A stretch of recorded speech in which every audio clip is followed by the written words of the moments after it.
വ്യാജരേഖ നിർമ്മാണവുമായി ബന്ധപ്പെട്ട് ഇന്റർനെറ്റ് സ്ഥാപനത്തിലും വീട്ടിലും നടത്തിയ പരിശോധനയിലാണ് 3 പേരെ ഹോസ്ദുർഗ് പോലീസ് അറസ്റ്റ് ചെയ്തത്. ഇവരിൽ നിന്നും നിരവധി വ്യാജരേഖകൾ പോലീസ് കണ്ടെടുത്തു.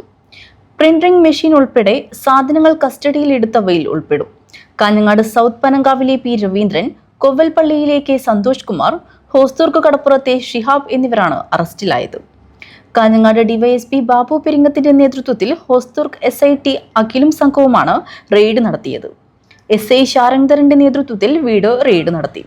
പുതിയകോട്ട ടൗണിലെ നെറ്റ്4യു സൈബർ കഫേയിൽ പരിശോധന നടത്തി.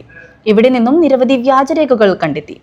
സർവകലാശാലയുടെ വ്യാജ സർട്ടിഫിക്കറ്റുകൾ, ID കാർഡുകൾ, സ്കൂൾ സർട്ടിഫിക്കറ്റുകൾ ഉൾപ്പെടെ ഒട്ടേറെ വ്യാജ സർട്ടിഫിക്കറ്റുകളാണ് കണ്ടെടുത്തത്.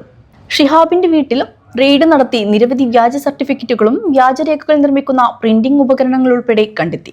സന്തോഷിന്റേതാണ് ഇന്റർനെറ്റ് കഫേ സ്ഥാപനം. രവീന്ദ്രൻ വിതരണക്കാരനാണ്. ഷിഹാബാണ് ഇവ നിർമ്മിക്കുന്ന പ്രധാനിയെന്ന് പോലീസ് പറഞ്ഞു.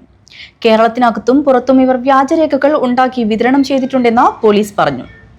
സന്തോഷ് കുമാറിന്റെ സ്ഥാപനത്തിൽ രവീന്ദ്രൻ വ്യാജ സർട്ടിഫിക്കറ്റുകൾ ഉണ്ടാക്കി ഷിഹാബിന്റെ മൊബൈൽ ഫോണിലേക്ക് അയച്ചു കൊടുക്കും.